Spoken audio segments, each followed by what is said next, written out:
کمرہ عدالت نمبر 1 میں جو مختصر فیصلہ سنایا گیا وہ کیسے سنایا گیا؟ وہ یہ ایسے سنایا گیا کہ جج صاحب نے یہ مختصر فیصلہ سنایا اور سماعت کے آغاز پر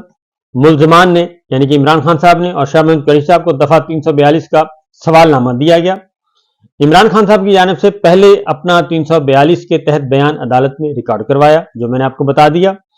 خان صاحب آپ سے آسان سا سوال ہے۔ جج صاحب نے خان صاحب سے سوال پوچھا، خان صاحب آپ سے آسان سوال ہے، سائفر کہاں ہے؟ عمران خان صاحب نے کہا کہ میں نے وہی بیان میں کہا کہ مجھے نہیں معلوم، سائفر میرے دفتر میں تھا۔ خان صاحب، شاہ محمود قریشی صاحب میری طرف دیکھیں، جج صاحب نے کہا۔ جج صاحب نے کہا، خان صاحب، شاہ محمود قریشی صاحب میری طرف دیکھیں،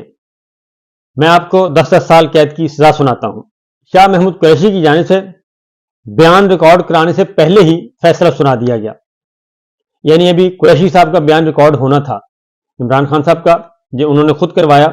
اور قریشی صاحب کا بیان ریکارڈ ہونا تھا، تو قریشی صاحب کا بیان ریکارڈ ہونے سے پہلے ہی جج صاحب نے فیصلہ سنا دیا۔ فیصلہ سنانے کے بعد عمران خان صاحب مسکرائے اور ہنستے رہے اور جج صاحب اٹھے اور اٹھ کر کمرہ عدالت چھوڑ گئے۔ تو شاہ محمود قریشی صاحب نے آواز دی، انہوں نے کہا، جج صاحب میرا تو بیان ریکارڈ کر لیں، تو میرا تو ابھی بیان ریکارڈ ہی نہیں ہوا۔ تو جج صاحب نے پیچھے مڑ کر نہیں دیکھا۔ تو یہ ہے اصل ساری صورتحال، میں نے آپ کو بتا دی کہ بہت ہی دلچسپ صورتحال تھی، اور اس سے پہلے اسلام آباد ہائی کورٹ میں وکلا پہنچے ہوئے تھے، اور وکلا جو گئے تھے وہ آرڈر سسپینڈ کروانے گئے تھے کہ جو وکلا عمران خان صاحب کے وکلا کا جو حق کے جرح چھینا گیا ہے اس کو بحال کروانے، کیونکہ سرکاری وکیل دونوں طرف کھڑے ہو گئے تھے۔ لیکن اچھا، اب آگے بتاتا ہوں کہ یہ فیصلہ جو ہے، یہ فیصلہ 2 دن کے اندر اندر یہ ختم ہو جائے گا۔ اس کی وجہ ہے کہ اس فیصلے میں اتنی خامیاں ہیں کہ آپ تصور ہی نہیں کر سکتے، اور عمران خان صاحب نے، شاہ محمود قریشی صاحب نے، ان کی لیگل ٹیم نے اور ان کی سوشل میڈیا ٹیم نے بہت ہی شاندار طریقے سے آخری 5-6 دنوں میں، یعنی کہ 26 جنوری سے لے کے آنورڈ، 26 جنوری بلکہ پیچھے چلے جائیں 22 جنوری سے، کیونکہ 2 دن وکیل نہیں آئے، تیسرے دن وکیل صاحب آئے تو جج صاحب پریشر کا شکار تھے، کیونکہ یہ پتہ چل گیا تھا کہ انہوں نے سزا سنانی ہے الیکشن سے پہلے، تو لہٰذا اس کے اکارڈنگلی جب انفارمیشن آ گئی تو اس کے بعد یہ بہت اچھے طریقے سے یہ سارا کچھ کیا گیا، اور عمران خان صاحب نے اور قریشی صاحب نے، ان کی وکلا کی ٹیم نے، کیونکہ مجھے بھی اچھی طرح یاد ہے کہ بہت سارے لوگوں کے مجھے فون آتے تھے، میسیجز آتے تھے کہ یہ وکیل جو ہیں عمران خان صاحب کے، یہ کیوں نہیں جا رہے، اور یہ سارا کچھ کیس خراب ہو رہا ہے۔ پھر مجھے ایک دوست نے یہ بھی کہا کہ وہ آپ دیکھیں نا، یحییٰ بختیار جو تھے اس وقت بھی یہ ہوا تھا، بھٹو صاحب کا کیس خراب ہو گیا تھا۔ تو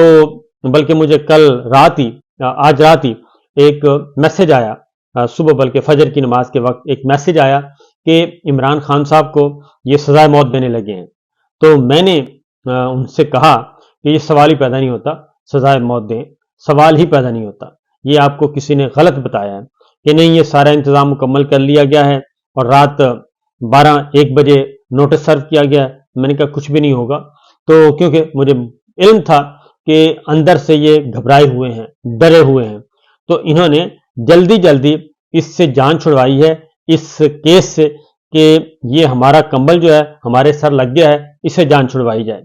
اب ذرا علیمہ خان صاحبہ نے کیا کہا ہے یہ بھی